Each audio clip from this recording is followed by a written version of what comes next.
the state of Gujarat in India lies Gir Forest, the lion forest. The trees here are relatively short, and the forest is interspersed with areas of grass. All in all, this national park covers an area of 1,300 square kilometers. Here live the last remnants, about 200 specimens, of the Asiatic or Indian lion, a species that once extended all the way to Greece and Israel and was abundant in India until these animals were murdered by big game hunters out to gain prestige.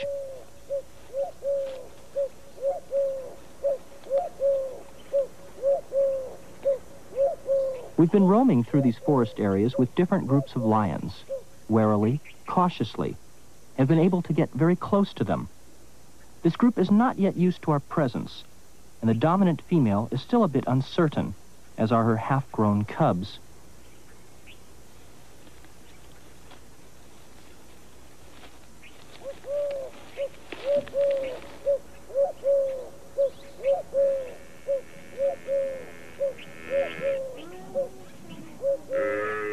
Scattered groups of Maldharis still live within the borders of the national park. The Maldharis are a pastoral people that devote themselves almost exclusively to the rearing of water buffalo. Theirs is a very isolated life in simple dwellings deep within the forest. In this modern era, that isolation can prove a great detriment to these people, particularly the young Maldharis, because although we in the West may not realize it, today's India is a country undergoing rapid development, and the danger exists that the children of these people will find themselves left behind by that very development. Soon, however, this group, like so many others, will probably be leaving the isolation of Gir Forest. The Maldharis are not being forced out, but they are being encouraged to move to good new housing of their own outside the national park. For both people and animals in Gir Forest, the most important thing is water. During the dry season, that commodity becomes increasingly scarce, and quite a bit of water is consumed in these households as well.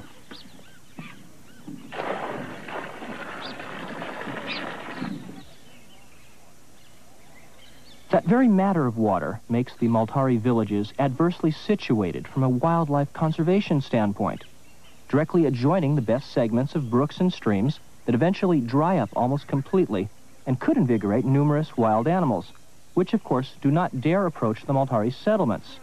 Clear, clean water, but inaccessible.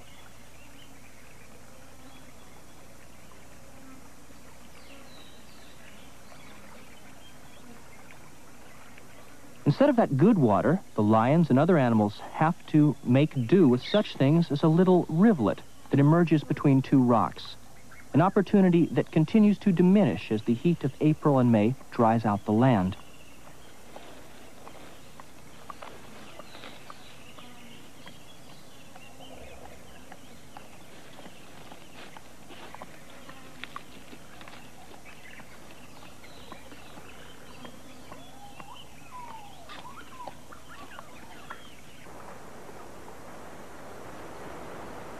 It's hot. The heat's not all that fierce yet, now, at the start of the dry season, but it's already leaving its traces in the struggle against the yielding vegetation. Only those species best adapted to heat, the acacia, for example, remain at the edges of the park and may continue to do so for a few more years to come. Because the grim truth is that each year, the surrounding desert areas devour a zone of about 800 meters at temperatures around 45 degrees Celsius.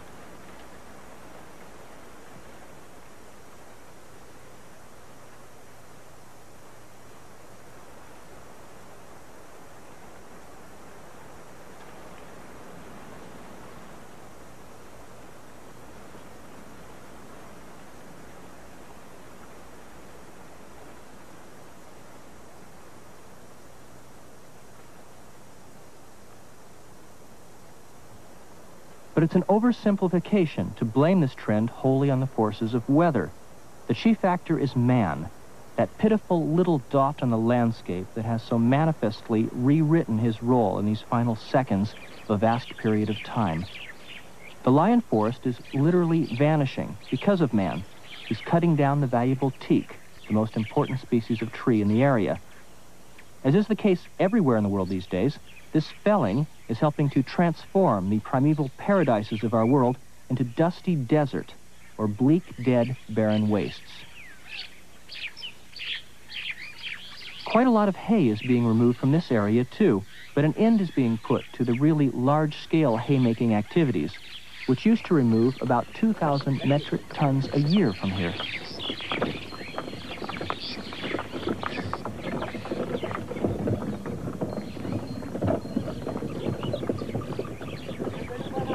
The lions of Gir Forest are only the top of the food pyramid, and the animals they prey on are, of course, highly dependent on the untouched areas of grass that lie scattered here and there in the forest. Nilgai is the name of this species of antelope, which is managed very well in comparison with other wild hoofed animals. The sambar is well camouflaged with its branch-like horns.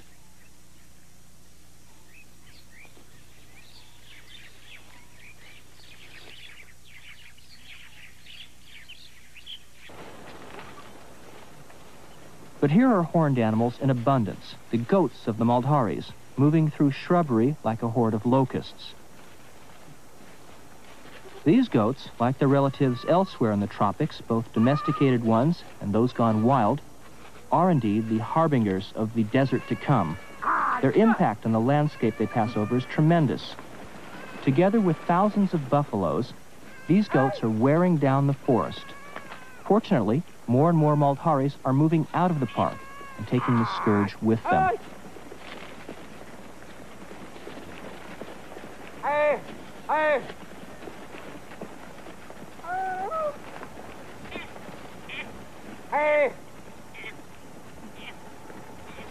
Of course, the odd goat does wander off from the flock now and then, and a goat is easy prey for a hungry lion.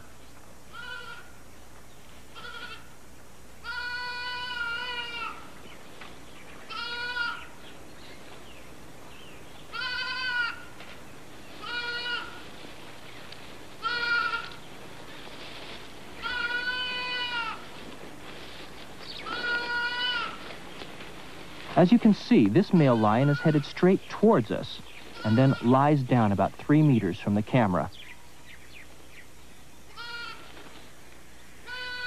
But it's the goat he's interested in.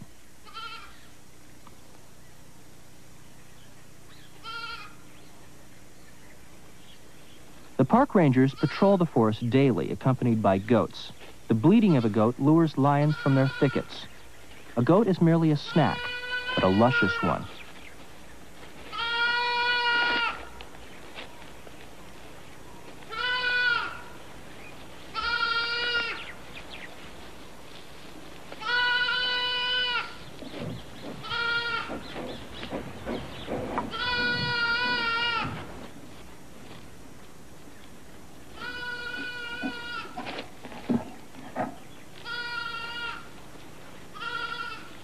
A hungry lion weighing perhaps 175 kilos. Who can question its right to prey?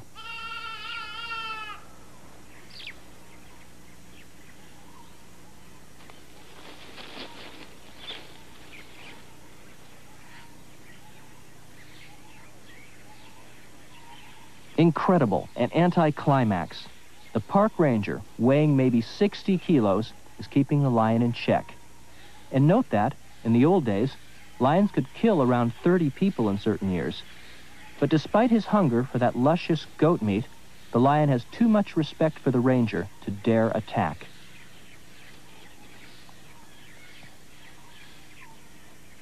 How is this possible? Well, the fact that the Maldharis have been scaring lions away from their prey for many, many years now has given all lions here, even this powerful male, the impression from their earliest years of life that man is utterly dominant. And that impression remains. Thus, with only his calm, the ranger keeps this primeval force in check. The big lion male yields, displays submission by lying down, and, as is common when a big cat feels nonplussed, he yawns.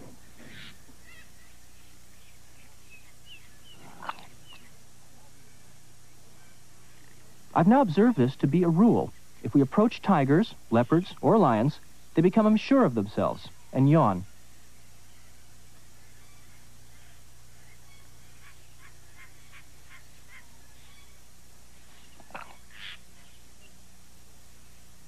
The yawn's contagious, isn't it?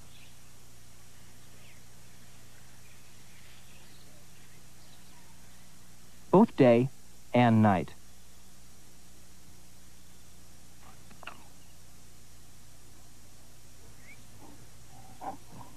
Let's test the theory. The lion's yawn is triggered, as I see it, by his becoming unsure as I approach.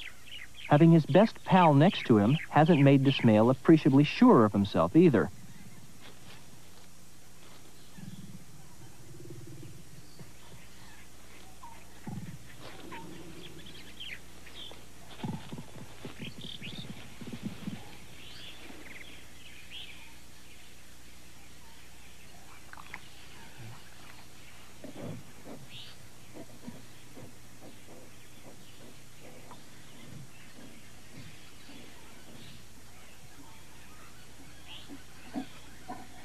Now, if I go even closer, that should trigger a yawn.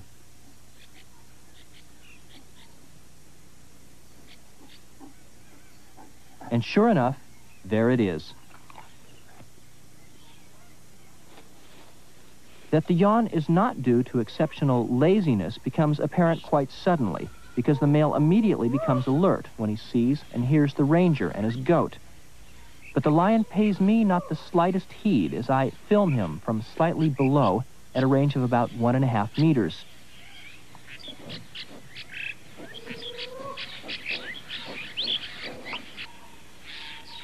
The key here is confidence. These animals, which can be pure dynamite, are trusting us more and more with every passing day. And since their normal daily rhythm calls for rest and sleep during the hours of daylight, they do not have the energy to remain tense indefinitely. When a lion lies down to rest a mere few meters away, the battle is halfway won, even in the case of this lioness and her half-grown cubs.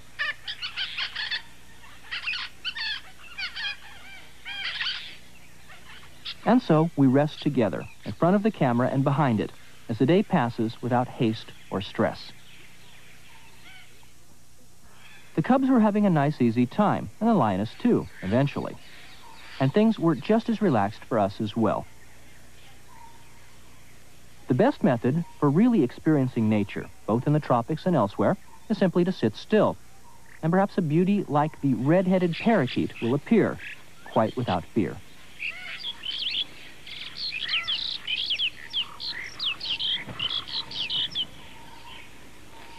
Both parakeets and this little striped squirrel eat the almost dried out leaves above us and the lions. Now it really is dry, but the nilgai continue to turn up near the almost dried out creek bed.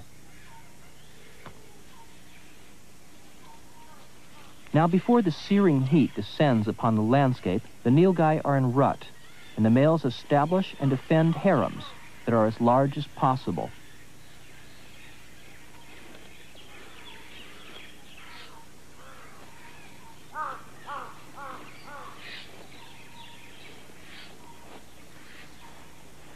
The dominant male has already made clear whose the territory is, and the rival is forced to yield.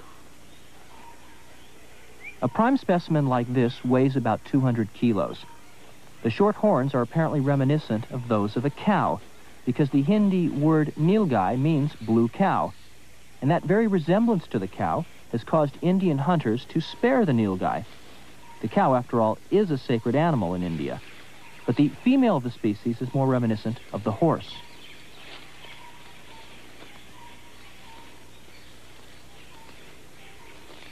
Now during rut, the animals are in constant motion. The bull watches over his harem ladies and awaits the peak of their estrus.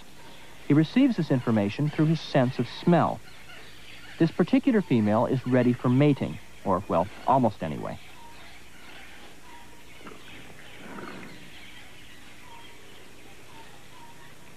There is a visible sign of peak sexual readiness, the tail standing erect. That's also the sign, eventually, from the female.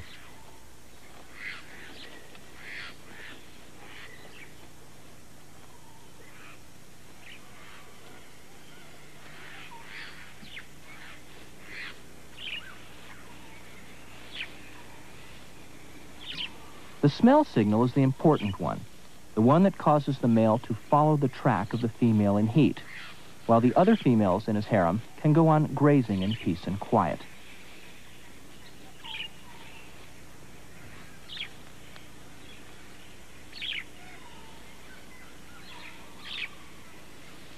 This concentrated interest has its risks. The animals have very little left of their customary alertness to the dangers around them.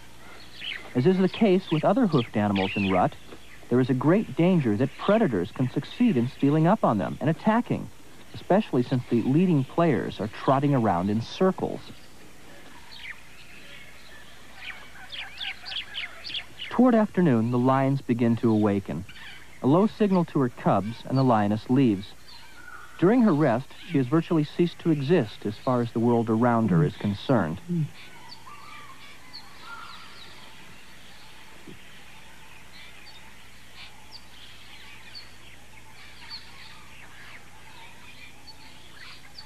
If the lioness had not given that signal, the cubs would have remained where they were.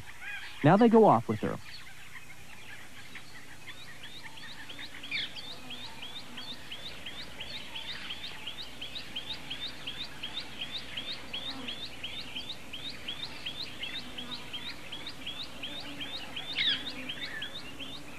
A whole herd of nilgai.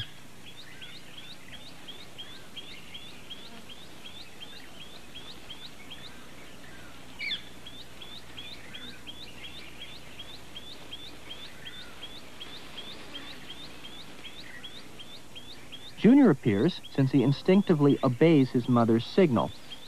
At his age of 3 months, he's yet to develop an interest in prey, at least prey of this size.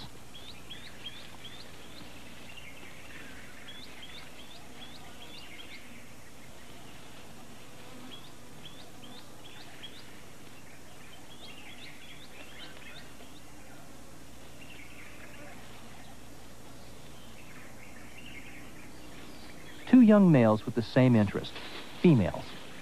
As I said, mating time is also the time of greatest danger when there are predators nearby.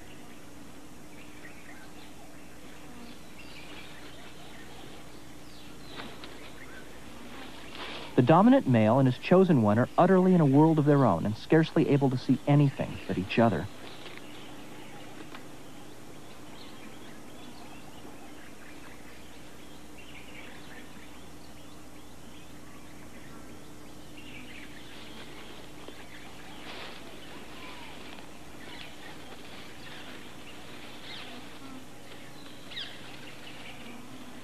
The cubs receive no signal this time, and they stay put. The lioness cannot resist the temptation, despite its being broad daylight. These antelopes have no warning call, but their behavior now indicates danger.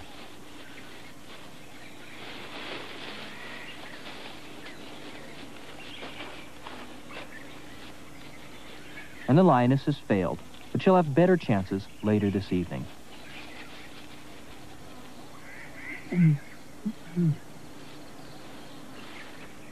She summons her cubs.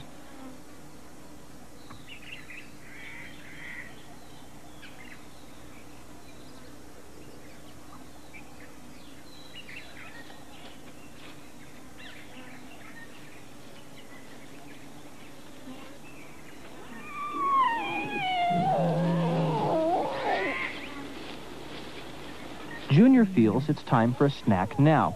He greets his mother in the lion-cub manner after a break in their contact, and also stimulates her to eventually serve a portion of milk. It's fantastic to see that her confidence in us behind the camera is now so great that she can relax and nurse her cubs. We feel privileged to be allowed to witness this family scene.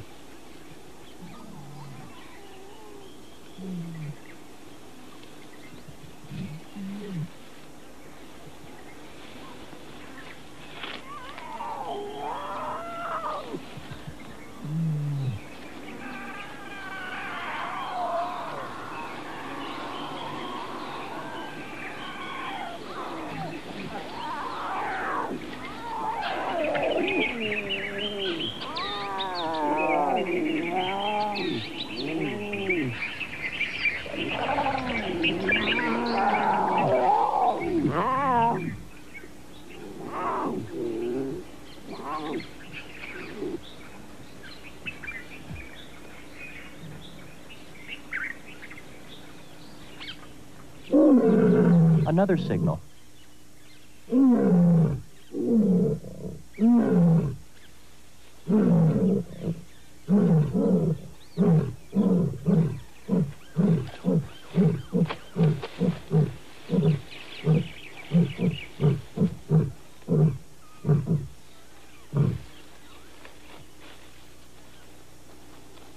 This serenade is emanating from a mating pair.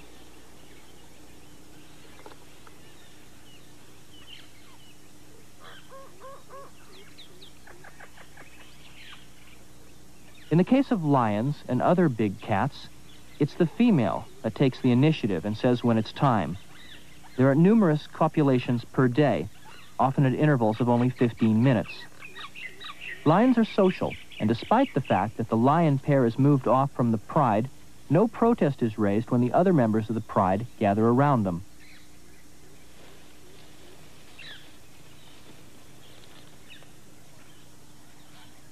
We ourselves are sitting in the grass about 15 meters from the fantastic sight, an impressive demonstration of strength that ensues.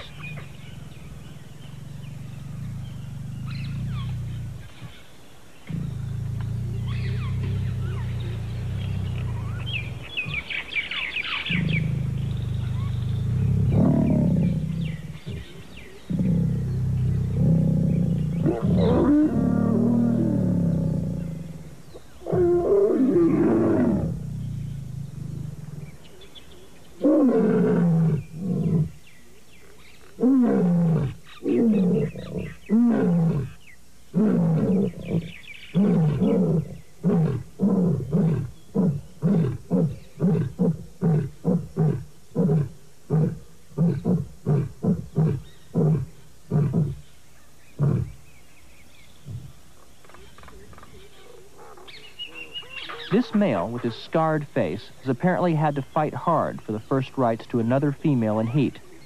First rights? Yes, because in many cases a male is unable to cope with so protracted a program as a female demands, and another male has to replace him. On the other hand, the male, too, has several females that come to him when they're in heat. The whole system is a complicated one, which, however, does favor the strongest individuals, and, in its way, keeps the pride together. Because both the Asiatic and the African lions, as opposed to all other cats, are social and live in groups, or prides. But we are not members of the pride, and in fact, we were attacked by both these males after we'd filmed them. And, okay, fair enough, even film stars are entitled to a certain amount of privacy. All the steps in the mating ritual of the lion are most probably instinctive and need not be learned. But the performance of this pair doubtless provides a certain stimulation.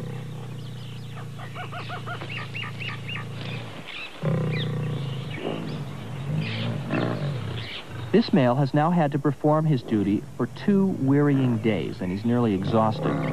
He's no longer displaying much enthusiasm, and it'll probably soon be time for a replacement.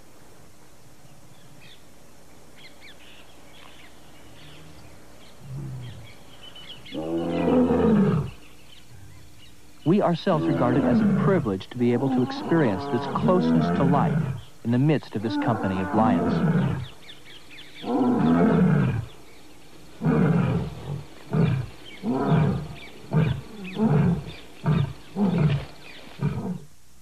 We were also able to come increasingly close to the lioness and her small cubs and witness their wonderfully gentle interrelationship.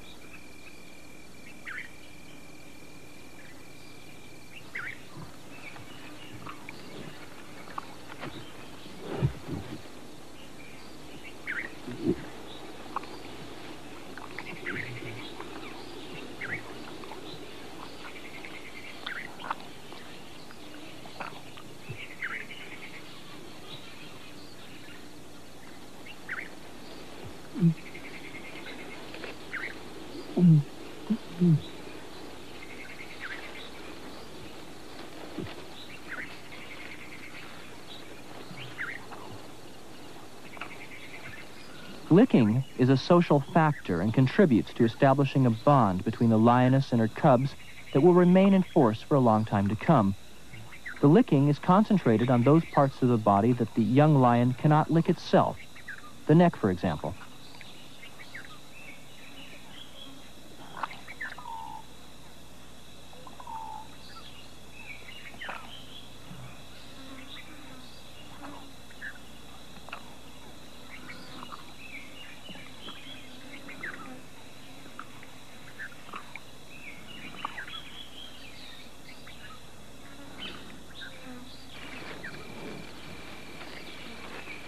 Play behavior is stimulated too.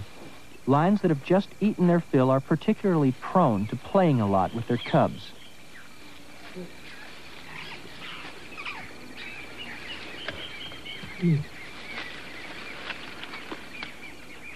For cats, this play is partly an early phase of training in the species' internal fighting techniques, and partly rehearsal of behavioral elements that make up the final phases of the hunt. It's also an in-family indicator of strength, which teaches the cubs that the mother is dominant, and in matches among the cubs themselves, determines which of the siblings is the strongest, and hence dominant among them.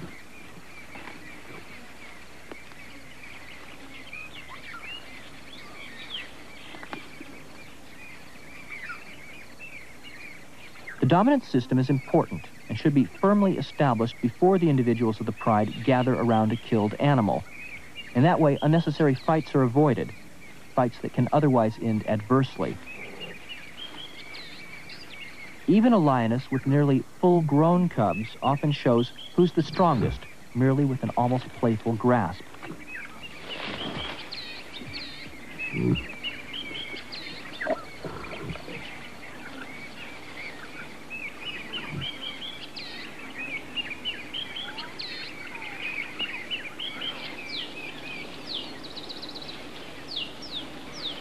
The lioness with the small cubs assumes the stride with lowered head that indicates that she sees prey.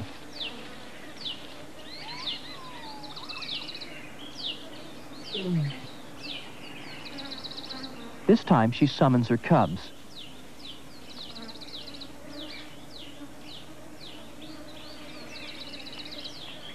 What is it she sees?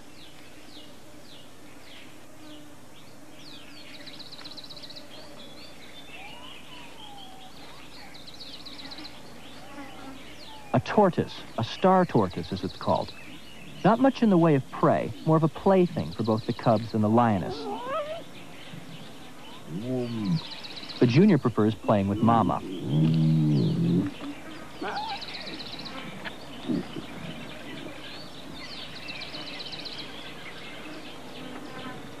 This causes the other cub to feel that he was the first one to find the prey, and an unwritten law among felines says that the first to find the prey also has the first rights to the prey. And that's going to confuse this family's internal relationship for a time. Because the lioness, of course, knows that she saw the tortoise first. And she likes toys, too.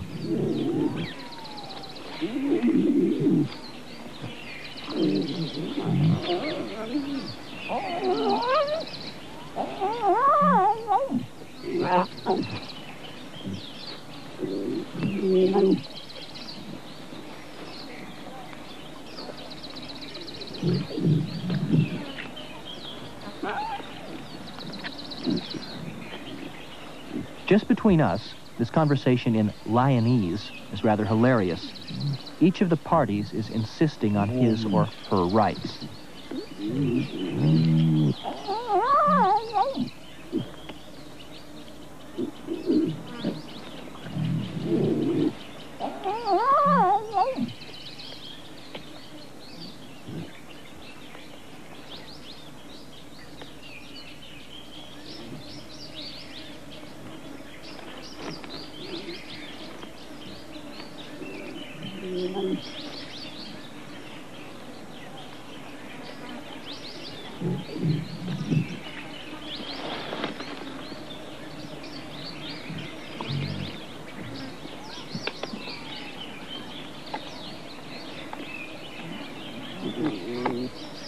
The lions all seem to be having quite a nice time. But what about the poor tortoise? The infuriating thing, from the lion's viewpoint, is that the tortoise is utterly inaccessible in its strong shell. The lioness, of course, knows that, and is thus not too concerned about whose the plaything is.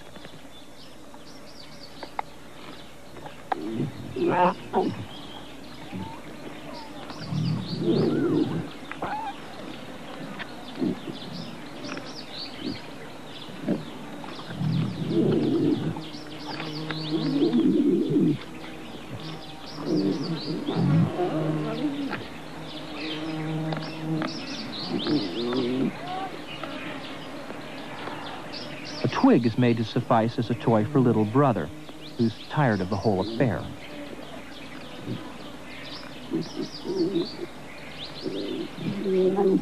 And soon the tortoise is no longer of interest to anyone else in the family either. And there it lies, without so much as a scratch in its shell. This protection has helped this species to exist for millions of years. The lion family doesn't seem to have bothered the tortoise very much, well, except that they've left it lying on its side, which is a highly troublesome situation for this clumsy reptile. How is it going to right itself again?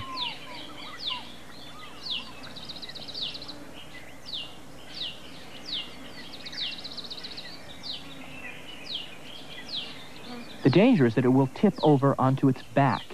If that happens, it will remain there, and when tomorrow arrives, with the blazing rays of its sun around noontime, the heat can prove fatal. So it's essential to maneuver in the proper manner.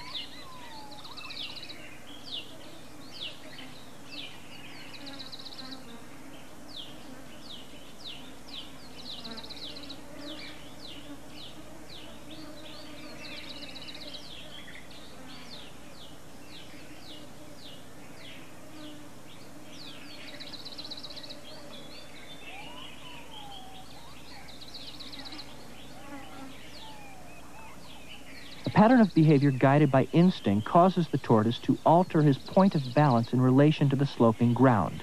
And, at last, he succeeds.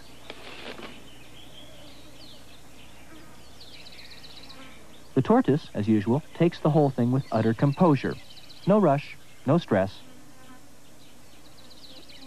That, incidentally, is the behavior displayed by the big felines, who also spend most of the day lazing.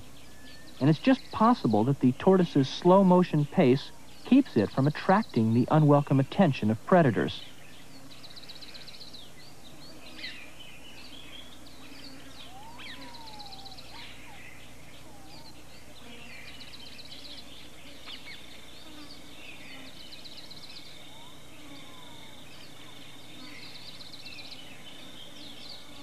Evening is beginning to fall.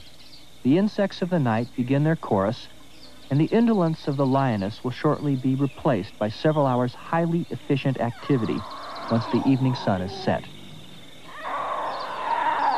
But first, the cubs must have their evening meal. How fantastic it feels to be sitting in the grass only 4 or 5 meters from this trio of lions. Now, they trust us completely.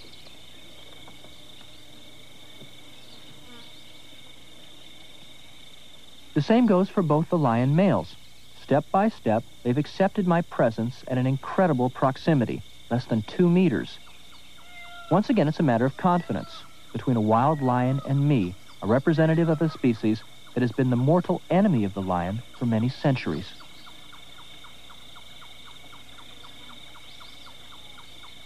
The sun sets, and I yield to the impulse to show the sunset as a reflection in the male lion's eye. Nearer the truly wild, one can scarcely come. It's a wonderful privilege to be so completely accepted.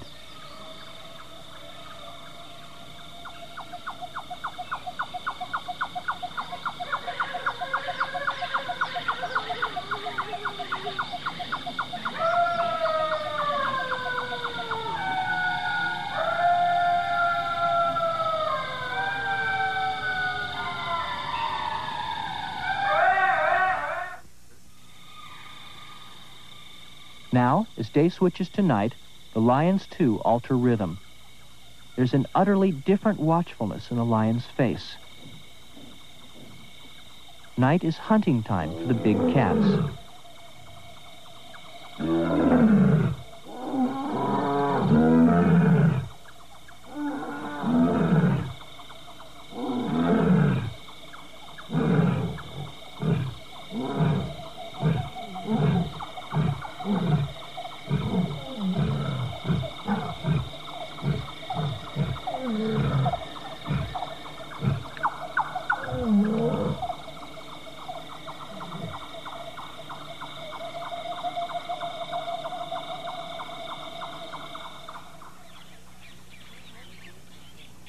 The crow is waiting in vain in the morning light.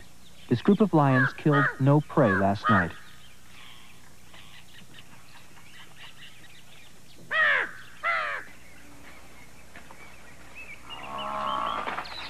Early in the morning, the Maltharis start moving their livestock up to the grassy hills.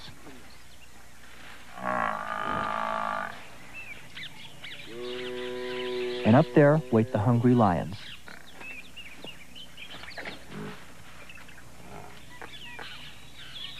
The leader female of the pride glares a bit suspiciously, but we know now that we'll be able to follow the lions as they move through the forest. We've known them all for quite some time now. They're truly magnificent specimens, among the last of their species, the Asiatic lion.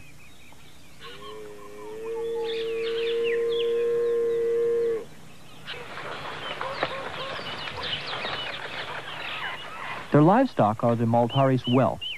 The status of the group has to do with how many buffaloes it can keep. In olden times, the Maltharis always chased the lions away from a killed buffalo and took the meat for themselves. That's prohibited now. The lions are to be allowed to eat their fill. This is, after all, their national park.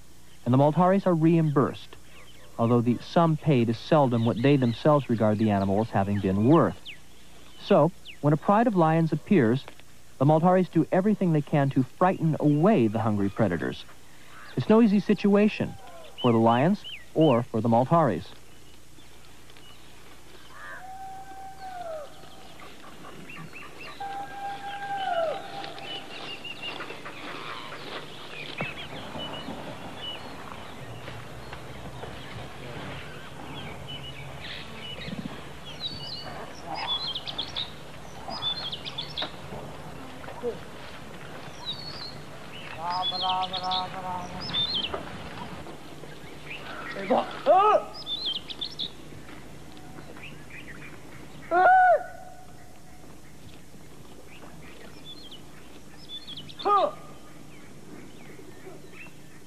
It's remarkable to see what respect the lions have for a human being, respect implanted while they were still cubs, since the Maltharis have succeeded in scaring away lions for many generations now.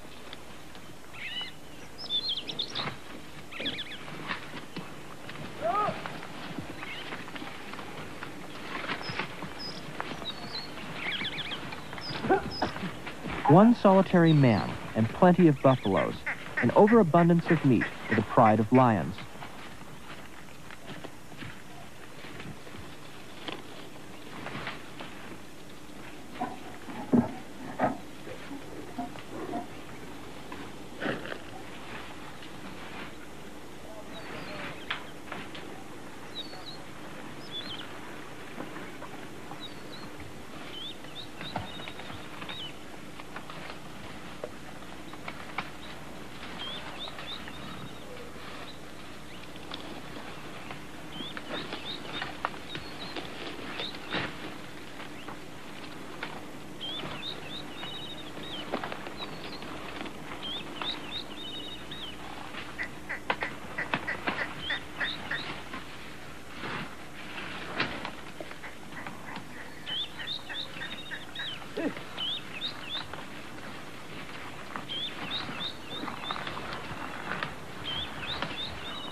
Buffaloes don't see very well, but but they do have an excellent sense of smell.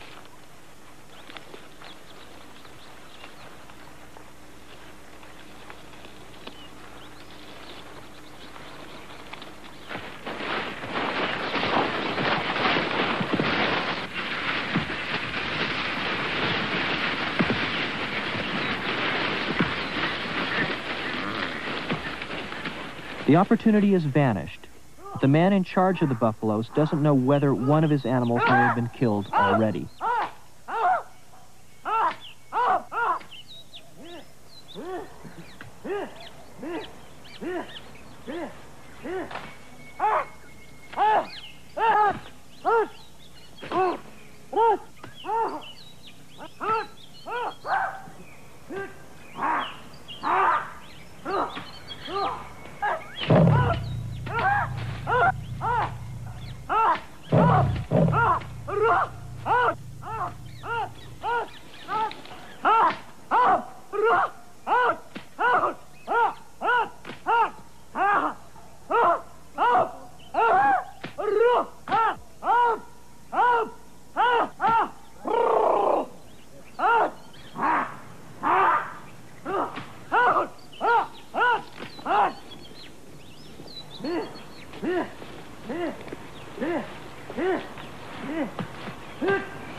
Even though the buffalo keeper is much lighter and naturally much weaker than any of the 5 lions, the bluff works.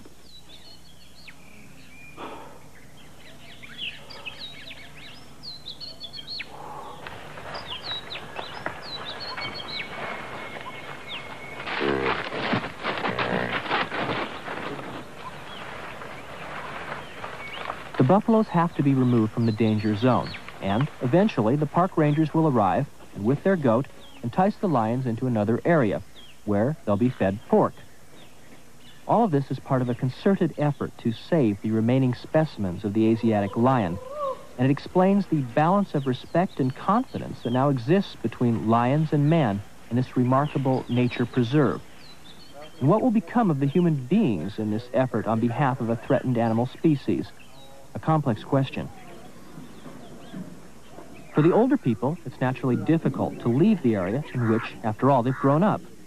But the most important issue is what the children's future is going to look like. These little ones still live isolated from the world of the other children of India.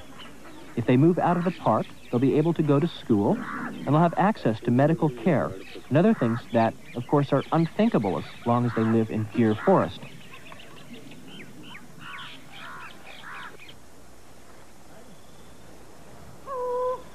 Far outside the park, newly constructed housing awaits the Maltaris. Housing of a much higher standard than these people are used to.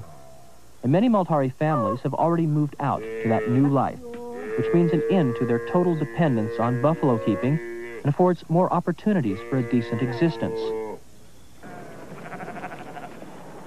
Now, more emphasis is being placed on sheep farming, which provides far greater returns.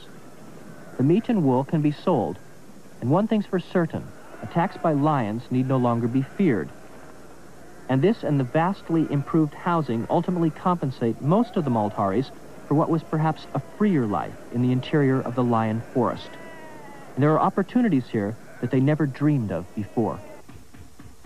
A green field in the middle of the dry season. By means of artificial irrigation, new vistas have been opened for the people of the countryside.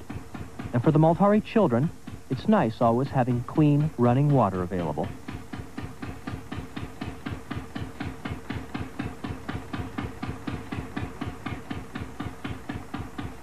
In this way, everything seems to have turned out for the best.